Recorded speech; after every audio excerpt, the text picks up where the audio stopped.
Today we talk about nitrogen from an article in Organic Gardening. Nitrogen is the most ephemeral of the key plant nutrients. Its availability in the soil depends on factors including the temperature and moisture of air and soil, the composition and condition of soil, and the activity level of soil organisms. It's so transient that most soil labs don't include it among the parameters they test for in a soil sample. It's critical.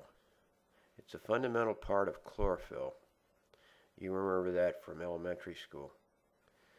And when leaves contain sufficient nitrogen, photosynthesis occurs at high rates. The warning signs of nitrogen deficiency is yellowing, pale green leaves, or an indolent plant growth, even though the weather is good. Some plants use a lot of nitrogen, including roses, corn, lettuce, tomatoes, squash, cucumbers, and cabbage.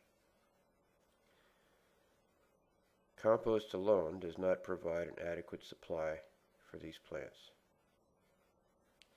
One great way to boost nitrogen is by planting cover crops such as alfalfa, clover, hairy vetch, or peas.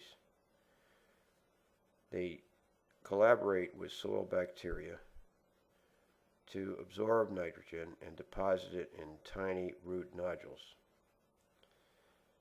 A cover crop planted in the fall or early spring and turned into the ground can provide most, if not all, the nitrogen needed by the crop planted afterward. Nitrogen is also available in a range of organic amendments: grains, seeds, legumes, and animal byproducts. Since the building blocks of proteins, amino acids, are made from nitrogen. And that leads us to chickens.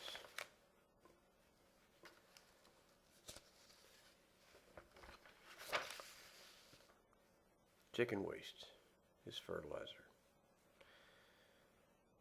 The positive results of a litter as fertilizer have been known by farmers for quite a while. However, the use of it has traditionally been restricted to those in the vicinity of poultry operations. This is from an article from Red Orbit, Chicken Waste as Fertilizer, back in 2008.